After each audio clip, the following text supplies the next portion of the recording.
नमस्कार दोस्तों। मित्रों, रीट 2022 पात्रता परीक्षा के समापन के बाद अब जिन भी भाइयों का यहाँ पर पात्रता में चयन हो जाएगा, यानी जो भी सफल हो जाएंगे, उनके सामने जो है रीट मेंस है। सेकंड ग्रेड और फर्स्ट ग्रेड तो सभी के सामने है ही।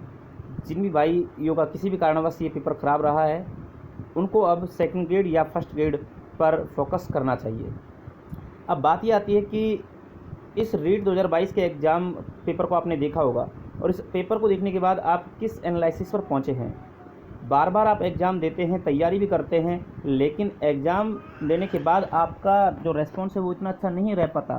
तो इसके पीछे क्या कारण है, उन सभी कारणों पर अपन बात करेंगे और आपको कैसी तैयारी करनी चाहिए, खूब पढ़ने के बाद भी आप क्या गलती कर रहे हैं, इन सभी बातों पर हम चर्चा करेंगे। और मेरे पढ़ने का तरीका क्या है, मैं उसी अनुभव को यहाँ पर आपको शेयर करूँगा। ठीक है मित्रों, तो ये वीडियो आपके लिए काफ़ी खास होगा, इसलिए पूरे वीडियो को बिना स्किप किए देखिएगा और चैनल को ज़रूर सब्सक्राइब कर लीजिएगा और वीडियो को अधिक से अधिक लाइक और शेयर कीजिएगा। चलिए मित्रों, करते हैं वीडियो प्रारंभ। देखिए, आज की हमारी इस वीडियो की मेन थीम है हम होंगे कामयाब। हम होंगे कामयाब। ठीक है, हम कामयाब कैसे होंगे, उन्हीं बातों पर हम चर्चा करेंगे। देखिए, सबसे पहला जो हमने पॉइंट रखा है, मैंने कुछ पॉइंट जो है यहाँ पर जो ये आपको ब्लैक में पॉइंट दिख रहे हैं, ये पॉइंट हैं अपन को तैयारी करने से पहले के जो पॉइंट हैं, किस प्रकार से हमें अपने आप को सेटल करना है, वो चीज़ें हैं। और अब पढ़ना कैसे है वो हम नीचे बात करेंगे। देखिए, सबसे पहली बात है कि सिलेक्शन त्याग मांगता है। जी हाँ मित्रों, आप किसी भी ऐसे पर्सन से मिलिए जिसका किसी भी सरकारी सेवा में चयन हुआ है, चाहे वो आरएएस हो, आईएएस हो, या राजस्थान पुलिस हो, या कोई भी रेलवे वगैरह में किसी में भी चयन हुआ हो, आपसे पूछेगा कि क्या आपका चयन वैसे ही हो गया है। जी नहीं, इसके लिए उन्होंने त्याग किया था। किसका त्याग किया था? इसके लिए उन्होंने घर का त्याग किया था। जी हाँ मित्रों, घर आपको छोड़ना पड़ेगा। यदि आपको सिलेक्शन चाहिए, सिलेक्शन लेना है, तो घर आपको छोड़ना ही पड़ेगा। ये सत्य है, लेकिन कड़वा सत्य है, इसको आपको मानना होगा। ऐसी बात नहीं है कि घर पर रहकर पढ़ाई नहीं हो सकती, बिल्कुल हो सकती है, लेकिन जिनके घर का वातावरण ठीक है वो ही यहाँ पर पढ़ाई कर सकते हैं। वातावरण से मतलब है कि देखिए, घर पर 100 समस्याएं होती हैं, घर पर बहुत सारे काम भी आ जाते हैं, घर के परिवार वालों के साथ, यार दोस्तों के साथ भी काफ़ी समय हमारा व्यर्थ होता है। इसलिए घर पर हम इतना अच्छा जो एफर्ट है वो नहीं लगा पाते। इसलिए सिलेक्शन त्याग मांगता है, आपको घर का त्याग करना ही पड़ेगा, आपको बाहर आना पड़ेगा। घर छोड़िए, और मैं तो ये कहूँगा कि घर नहीं, अपना गांव, अपना जो स्थान है, उस मूल निवास को छोड़ना ही होगा। और छोड़ करके आइए किसी दूसरे स्थान पर रूम लीजिए या फिर लाइब्रेरी ज्वाइन कीजिए, जहाँ से भी आपको अच्छा लगे, जो भी आपको कंफर्टेबल है वो कीजिए, लेकिन पढ़ाई घर पर उतने अच्छे तरीके से नहीं हो सकती। ठीक है मित्रों, चलिए आगे हम बात करते हैं। ये आपका पॉइंट जो है, आपको ध्यान रखने हैं ये सारी चीज़ों का। अगली बात है, कुछ पाने के लिए कुछ खोना पड़ता है। बिल्कुल, ये चीज़ें आपने बहुत पहले से सुनी हुई होंगी कि बिल्कुल आपको अगर सिलेक्शन लेना है तो आपको बहुत सारी चीज़ों का त्याग करना पड़ेगा, आपको कुछ खोना पड़ेगा। खोने से मतलब ये है कि आपको अपने सुख सुविधाओं को खोना पड़ेगा, जो अपने ऐशो आराम हैं उनको खोना पड़ेगा। मेहनत करनी होगी, पढ़ाई में ही जी जान लगानी होगी। जैसे मान लो परिवार में या पड़ोस में या रिश्तेदारी में कोई फंक्शन है तो उस फंक्शन को भी छोड़ना होगा, कोई शादी वगैरह है उनमें जाना छोड़ना होगा। तो हमको अगर कुछ पाना है, कुछ बनना है, तो हमें कुछ खोना तो पड़ेगा ही।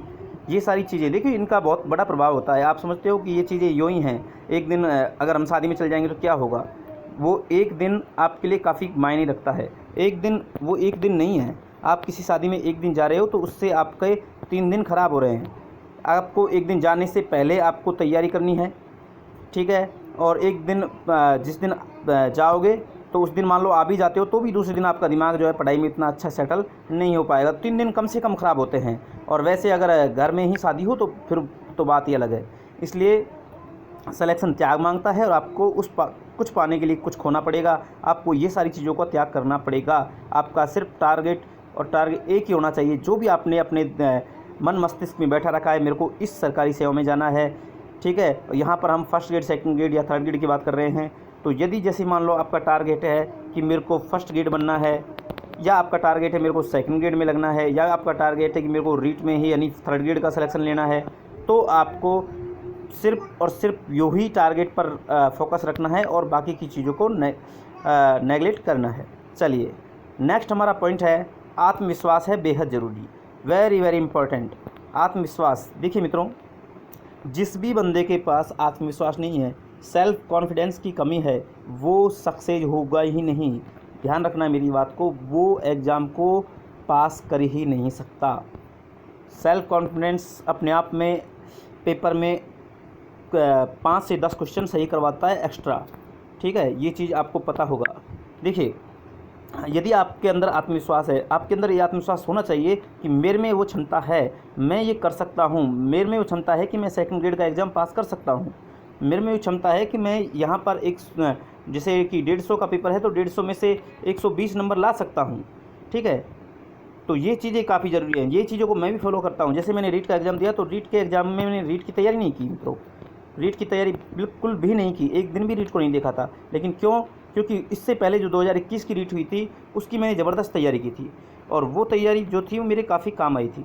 उस रीट की मैंने ज़बरदस्त तैयारी की थी और वहाँ पर भी मेरे 134 मार्क थे, ठीक है। लेकिन दुर्भाग्यवश वो एग्ज़ाम जो है रद्द हो गया, तो फिर इस रीट की मैंने तैयारी नहीं की। मेरा जो टारगेट था वो सेकंड ग्रेड था, मैं सेकंड ग्रेड की तैयारी कर रहा था, क्योंकि पिछले सेकंड ग्रेड में मैं मात्र पॉइंटों से रहा था। तो उस चीज़ को ध्यान में रखते हुए मैं सेकंड ग्रेड की तैयारी कर रहा था। तो रीट में मेरा आत्मविश्वास ऑलरेडी पहले से ही ऊपर था कि मेरे 134 ऑलरेडी आ गए हैं, तो मेरे को पात्रता लाने में कोई दिक्कत नहीं है, और इसी आत्मविश्वास के साथ मैं गया था। तो मित्रों उसमें इस रीट में भी मेरे 130 के आसपास नंबर बैठ रहे हैं, तो ये चीज़ ज़रूरी है। मैं सही बता रहा हूँ कि इसमें से कम 10 से 12 क्वेश्चन तो मेरे सेल्फ कॉन्फिडेंस से सही हुए थे, ठीक है। तो ये चीज़ें अगर आपके अंदर है, आत्मविश्वास है, तो आप परीक्षा में आसानी से सफल हो जाओगे। नेक्स्ट हम बात करेंगे नेगेटिव लोगों से दूर रहें। देखिए मित्रों, नेगेटिव लोग, ये लोग वो हैं जो आपको हमेशा गलत सलाह देंगे, हमेशा नेगेटिव बातें करेंगे, आपको हतोत्साहित करेंगे। ये ऐसी ऐसी बातें करेंगे कि यार इसमें तो फॉर्म 10 लाख हैं, ठीक है, इसमें फॉर्म 20 लाख हैं, तो आपसे इस तरह से बात करेंगे कि मान लो 12 लाख फॉर्म हैं और जगह तो आपके जैसे सेकंड ग्रेड में 9000 जगह हैं, 12 लाख फॉर्म हैं, तो कैसे सक्सेस होंगे 9000, कम से कम 2-3 लाख तो लड़के ऐसे हैं जो ज़बरदस्त तैयारी कर रहे हैं कई साल से, तो अपना नंबर नहीं आएगा। ये ऐसी बातें करने वाले लोग होते हैं। तो मित्रों इन लोगों से आपको दूर रहना है, इन नेगेटिव लोगों को नज़रअंदाज, मतलब इनकी बातों को सुनना ही नहीं है, इनसे दूर रहना है, ठीक है। तो नेगेटिव लोगों से दूरी बनाए रखें, क्योंकि ये आपके अंदर भी वो नेगेटिवनेस पैदा कर रहे हैं, ये आपको कमज़ोर करने का काम कर रहे हैं। इन नेगेटिव लोगों को आपको जवाब देना है आपके परफॉर्मेंस से, ठीक है। तो इन लोगों से दूरी बनाए रखें, ठीक। अब हम बात करते हैं वो पॉइंट्स जिनको मैं फॉलो करता हूँ और आप भी फॉलो करिएगा, तो निश्चित तौर पर आपके भी बहुत अच्छे मार्क्स आएंगे। सबसे पहला पॉइंट है अपना NCERT और RBSC का महत्व है। आपने रीट का एग्ज़ाम दिया है, इस रीट में और पिछली रीट जो दी हुई थी 2021, उसको भी आपने देखा है। आपने एक चीज़ नोटिस की होगी, उस समय RBSC का पैटर्न था और RBSC के ही पैटर्न पर पूरा पेपर बनाया गया था 2021 में, और इस बार NCERT जो है वो चालू है, यानी आप देखोगे 6 से 12 तक जो है NCERT ही चल रही है इस समय अपने वर्तमान में राजस्थान में।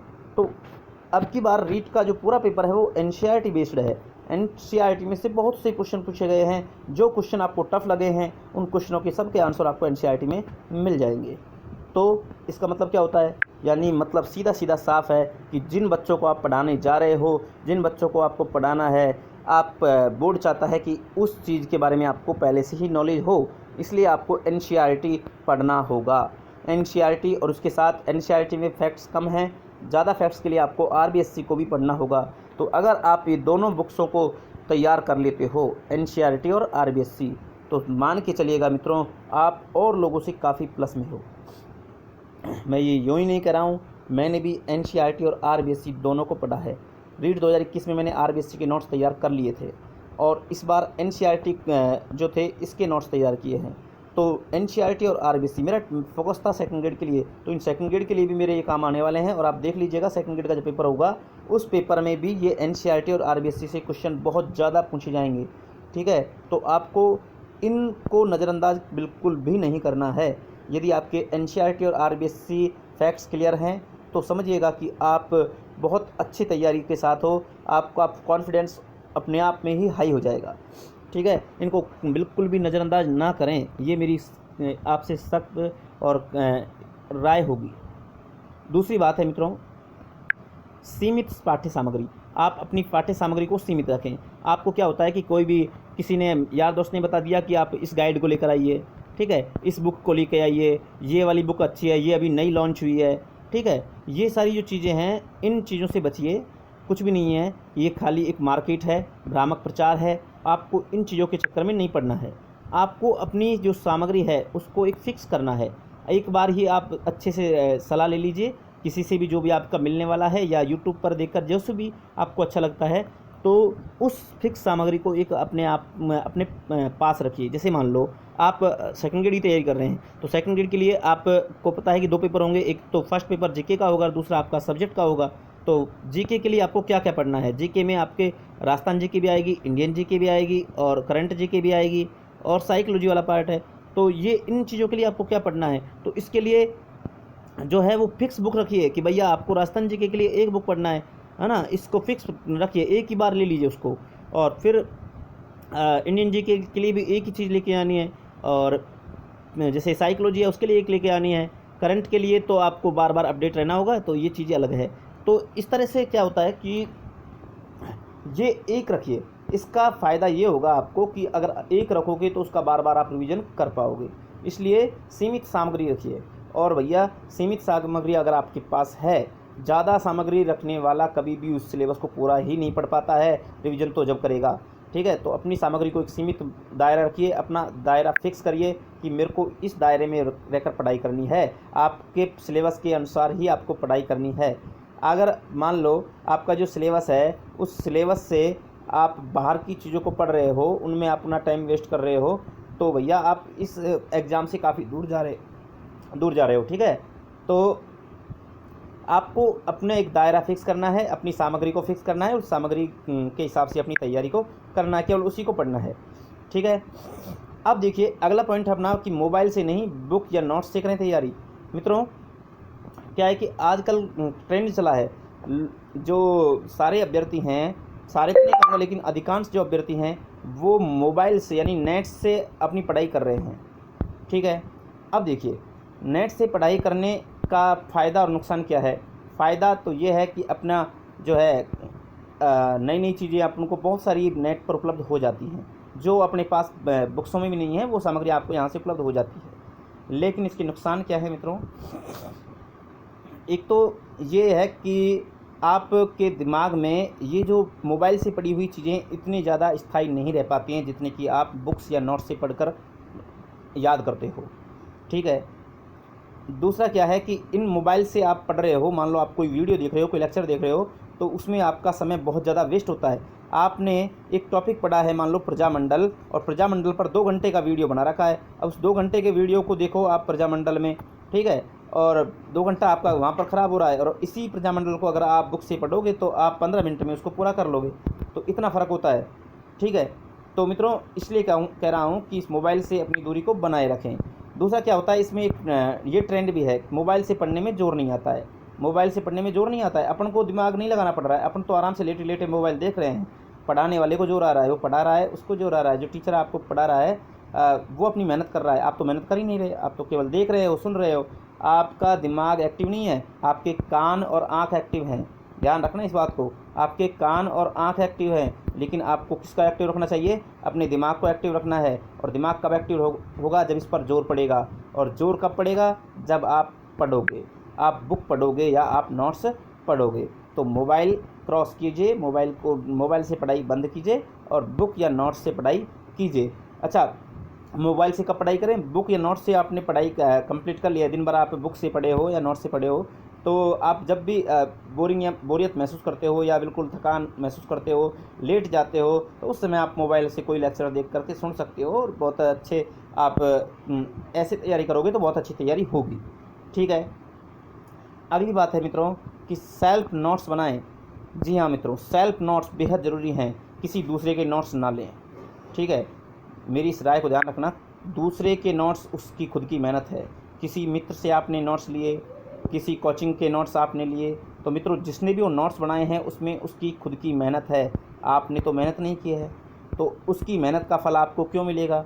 इसलिए ध्यान रखें कि खुद के हैंड रिटन नोट बनाएं, खुद के हाथ से लिखे हुए नोट्स बनाएं, ठीक है। और क्योंकि आपकी मेहनत आपके काम आएगी, ये खुद के हाथ से लिखे हुए नोट्स आपको याद भी जल्दी होती हैं। तो अगर आप ऐसा करोगे तो ये आपके लिए बहुत ही कारगर सिद्ध होगा, ठीक है। अगली बात है कि शॉर्ट नोट्स बनाएं। देखिए शॉर्ट नोट्स कब बनते हैं, जब आप एक बार कंप्लीट सिलेबस को पढ़ लेते हो। मान लो आपने कोई भी टॉपिक पढ़ा है, ठीक है, आपने 1857 की क्रांति पढ़ी है। अब 1857 की क्रांति आपने जिस भी बुक में से पढ़ी है उसमें पूरी डिटेल दी हुई होगी, लेकिन आप जब रिवीजन करोगे तो बार बार उसी डिटेल को पढ़ना पड़ेगा। इससे अच्छा है कि एक बार आपने उसको पूरी डिटेल से पढ़ा, पढ़ने के बाद अब उसमें से जो जो फैक्ट हैं, ठीक है, उन फैक्टों को आपको शॉर्ट नोट्स में तैयार करना है, ठीक है, सॉरी सेल्फ नोट्स में तैयार करना है। उनमें से फैक्ट्सों को सेल्फ नोट्स में तैयार करना है, ठीक है। 1857 की क्रांति में जो महत्वपूर्ण फैक्ट आपने इस पूरी किताब में से पढ़े हैं उनको अपनी भाषा में सेल्फ नोट्स में लिखना है। मतलब अपने जो नोट्स हैं उसमें लिखना है और उसको लिख लें। उसके बाद इन सेल्फ नोट्सों को पढ़ना है। इनके एक दो बार रिवीजन होने के बाद फिर इनमें से भी जो महत्वपूर्ण नोट्स हैं वो अपने आप आपका दिमाग जो है वो संकेत दे देगा कि इनमें से भी जो महत्वपूर्ण नोट्स हैं सेल्फ में से, ठीक है, वो उनमें से आप शॉर्ट नोट तैयार कीजिए और ये शॉर्ट नोट्स आपके सिलेक्शन दिलाएंगे। जी हाँ मित्रों, एक समय ऐसा आता है पढ़ाई करते करते कि आपका दिमाग खुद कहता है कि ये क्वेश्चन आएगा और ये नहीं आएगा। ध्यान रखना इस बात को कि अगर आपकी पढ़ाई उसी स्तर पर है कि आपका दिमाग ये खुद कह रहा है कि ये प्रश्न आ सकता है, तो समझ लिया आप बहुत अच्छी दिशा में चल रहे हो। तो शॉर्ट नोट्स जो हैं वो आपके उस समय बहुत कारगर सिद्ध होंगे। वैसे भी शॉर्ट नोट्स लास्ट में 1-2 दिन में तैयारी करने के लिए बहुत काम आते हैं। पूरे रिवीजन, पूरे सिलेबस को 1 दिन 2 दिन में रिवीजन कर सकें, ऐसी शॉर्ट नोट्स बनाइए, ठीक है। तो बहुत ही शॉर्ट में आप इन्हीं को पढ़ोगे लास्ट में जा कर के, ठीक है मित्रों। चलिए, सबसे महत्वपूर्ण जो मैंने अलग से लिखा है वो है बार बार रिवीजन जरूरी। ये सबसे महत्वपूर्ण पॉइंट है अपना कि देखिए जो जितनी बार रिवीजन करेगा वो उतना ही सिलेक्शन के करीब जाएगा। आपको अगर सिलेक्शन लेना है तो उसके लिए एक मूल मंत्र है रिवीजन रिवीजन रिवीजन। बार बार आपको उसको देखना होगा, क्योंकि हमारा दिमाग जो होता है मित्रों, एक बार हमने जो चीज़ पढ़ी है उसको हम हमेशा के लिए याद नहीं रख पाते हैं। एक बार पढ़ा उसको 2 दिन 3 दिन याद रखेंगे, फिर हम आगे जब बढ़ जाएंगे तो पिछली चीज़ों को भूलते जाएंगे। इसलिए क्या करेंगे कि हमको बार बार उन्हीं चीज़ों को पढ़ना है। और वो कब संभव है, जब आप सीमित सामग्री रखोगे। आपके पास पढ़ने का सीमित मटेरियल है तो आपने मान लो एक बार रिवीजन करने में पूरे कोर्स को 2 महीने लगा दिए, ओके, ठीक है, ये अधिकतम होते हैं वैसे तो। 2 महीने में आपने एक बार पूरे कोर्स को रिवीजन किया, फिर आपने उसमें से नोट्स भी बनाए रिवीजन करने के दौरान, ठीक है। तो एक बार इस सेल्फ नोट्स को रिवीजन किया और इनमें से जब आपने शॉर्ट नोट्स बनाए हैं, ठीक है, तो ये नोट्स ऐसे होंगे जो आप 2 या 3 दिन में कंप्लीट पढ़ सकते हो, ठीक है। तो भैया आपको अब क्या करना है, ये सेल्फ नोट्सों को बार बार रिवीजन करना है, ठीक है। और इस शॉर्ट नोट्सों को आपको जो है जैसे एक दिन फिक्स रख लीजिए भाई, सप्ते में 1 दिन, ठीक है, तो उसमें आप शॉर्ट नोट्स को देख लीजिए। तो इससे आपका रिवीजन बार बार होगा और बार बार रिवीजन ही आपको सिलेक्शन दिलाएगा मित्रों। और अगली चीज़ है, जैसे कि आपको पता है कि करंट जो है वो पूछा जा रहा है और इन करंट और समसामयिक मुद्दों से जुड़े रहने के लिए आपको अपडेट रहना ज़रूरी है। तो अपडेट कैसे रहेंगे, आप न्यूज़पेपर वगैरह पढ़ते रहें, ठीक है, समाचार वगैरह सुनते रहें, दैनिक जो दिनचर्याएँ हो रही हैं, क्या घटनाएँ हो रही हैं उनके बारे में अपडेट रहें। बस प्रश्न वहीं से बनते हैं, ज़्यादा डिटेल में नहीं आता है। और एक चीज़ और है, ऑब्जेक्टिव नहीं डिटेल में पढ़ें। आप लोगों की क्या आदत होती है कि ज़्यादा मेहनत नहीं कर रहे हो, आप सीधे ऑब्जेक्टिव क्वेश्चनों की तलाश में हो। ऑब्जेक्टिव कोई बुक मिल जाए, कोई 1 लाइनर मिल जाए, है ना, तो उसकी तरफ भाग रहे हो। मित्रों जितना ज़्यादा डिटेल में पढ़ोगे उतना ही ज़्यादा आपके लिए फ़ायदेमंद होगा। आपने पता है कि आजकल परीक्षा का पैटर्न कैसा होता है। आजकल परीक्षा का पैटर्न ऐसा होता है कि यदि आपने उस पूरे टॉपिक को बड़े डिटेल से पढ़ा है तो आप उसको कम्प्लीटली उस प्रश्न को कर पाओगे। मिलान वाले प्रश्न हैं, ठीक है, ऐसे बहुत सारे ना प्रश्न आते हैं जिनमें आपकी जो समझ है वो पूछी जाती है, समझ देखी जाती है। इसलिए डिटेल में पढ़ना ज़रूरी है। हर टॉपिक को डिटेल में पढ़ें, ऑब्जेक्टिव की तरफ ना भागें। ऑब्जेक्टिव कब पढ़ना है आपको कि आप उस सिलेबस को डिटेल में कई बार रिवीजन कर चुके हो, तब आप ऑब्जेक्टिव पर जाएं। और ऑब्जेक्टिव में भी आप जैसे मान लो चाहे तो बाज़ार में उस समय लास्ट के टाइम पर 1 महीना, जब एग्ज़ाम का 1 महीना रह जाता है, तब आप मॉडल पेपर्स ले आइए, उनको सॉल्व कीजिए। या फिर आप मोबाइल में भी बहुत सारे जो चैनल्स हैं वो भी मॉडल पेपर जो हैं वो चलाते हैं, आप वहाँ से भी मॉडल पेपर्स जो हैं वो सॉल्व कर सकते हैं। लेकिन मूल चीज़ है आपको डिटेल में पढ़ना बेहद ज़रूरी है। आप मान लो अब जैसे आपसे प्रश्न सीधा सा पूछा जाए, आपने जो ऑब्जेक्टिव पढ़ते हो ना, ऑब्जेक्टिव का बहुत बड़ा नुकसान होता है क्योंकि आज का पैटर्न जो है बिल्कुल अलग होता है। तो इन चीज़ों का मित्रों ध्यान रखें और इनको अगर फॉलो करोगे तो निश्चित तौर पर सिलेक्शन आपकी झोली में होगा। कभी भी भाग्य के सहारे ना रहें कि भाग्य साथ नहीं दे रहा है, भगवान ये नहीं कर रहा है, वो नहीं कर रहा। भगवान जो करता है वो अच्छे के लिए करता है, ठीक है। तो अगर सिलेक्शन लेना है तो इन चीज़ों को फॉलो करिए मित्रों, ठीक है। आपको वीडियो कैसा लगा है हमें कमेंट करके बताइएगा और अपनी राय भी ज़रूर दीजिएगा। और मित्रों चैनल को ज़रूर सब्सक्राइब कर लीजिएगा क्योंकि शिक्षक भर्ती से जुड़ी हुई तमाम अच्छे अच्छे कंटेंट इस चैनल पर आपको मिलते रहते हैं। मिलते हैं नेक्स्ट वीडियो में, तब तक के लिए जय हिंद जय भारत।